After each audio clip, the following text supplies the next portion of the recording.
Long concrete blast barriers made of ugly slabs thread across Baghdad, protecting public buildings and lining arterial roads, defining the post-invasion city as surely as the Berlin Wall made its mark in the Cold War. As in Berlin, some have been painted with flowers to relieve the draggness.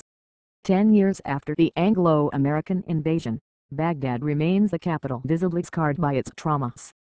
Scarcely any country since 1945 has suffered more grievously than Iraq, and most of that bloodshed was inflicted during the rule of Saddam Hussein. In the West, the question of whether it was worth deposing him seems to have a clear answer. The public and politicians alike in America and Britain would mostly answer with an unequivocal no. In Baghdad, however, Iraqis tend to qualify whatever opinion they hold. Having endured the ordeal of the last decade, they also know that the alternative would have been many more years of Saddam. They do not voice simple moral judgments. Iraqis who abhor the invasion tend to add that Saddam deserved to go. Meanwhile, those who believe the intervention was right always stress the egregious mistakes that America and Britain made in the aftermath. Saddam deprived me of the woman I was going to marry, said one former official in the old regime, adding that his fiancée disappeared into one of the dictator's jails. But look at what we have now. Can you, the visitor, walk down the street alone?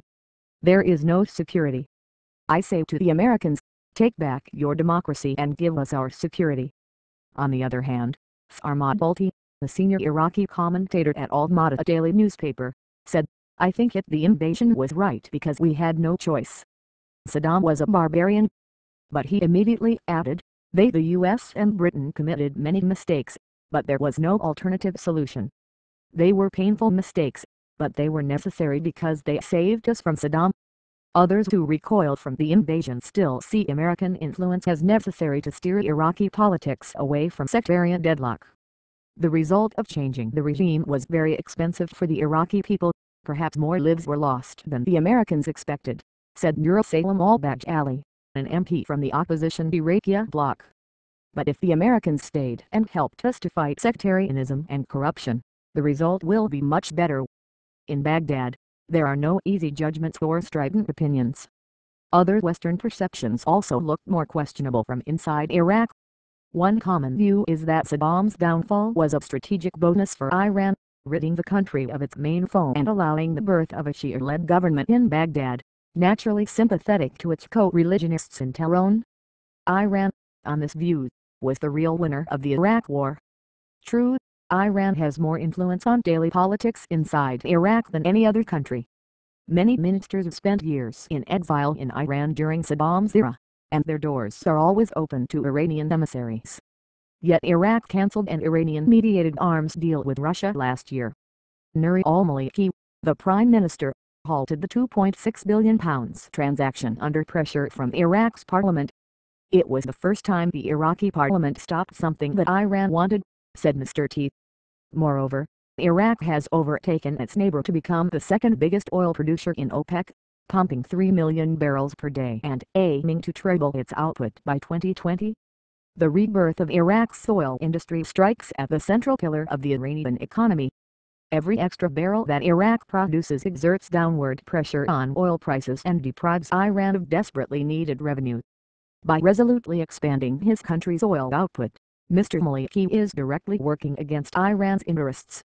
The Shia Prime Minister is also engaged in a bitter struggle with his domestic opponents. This has become nakedly sectarian, with Mr. Maliki purging Sunni members of his government, notably the former Vice President, Tariq al-Hashimi. But Mr. Maliki is opposed by two Shia parties, who work alongside the Sunnis. In January, Parliament defied him by passing a law to impose term limits on the Prime Minister. This was designed to prevent any re-emergence of dictatorship. Iraq is not a democracy, said Mr. T, but the country has political pluralism and this could eventually lead to democracy. We are in the middle. This is half-time, he says.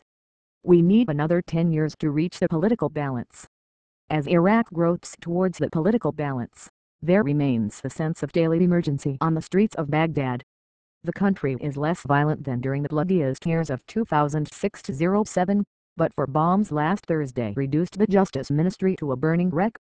Checkpoints obstruct every main street, manned by guards wearing 3 or 4 different uniforms. Left unspoken is the awkward truth. The various units are deployed to check on each other, as well as passers-by. No one knows who in the security forces can be trusted. I first came to this city in 2002 when Saddam was in power. Then, minders from the information ministry tracked my every move, but I could go anywhere without risk. Today, I cannot walk unaccompanied for 100 yards. Yet there was a paradox about Saddam's Baghdad. I was safe, but Iraqis were not.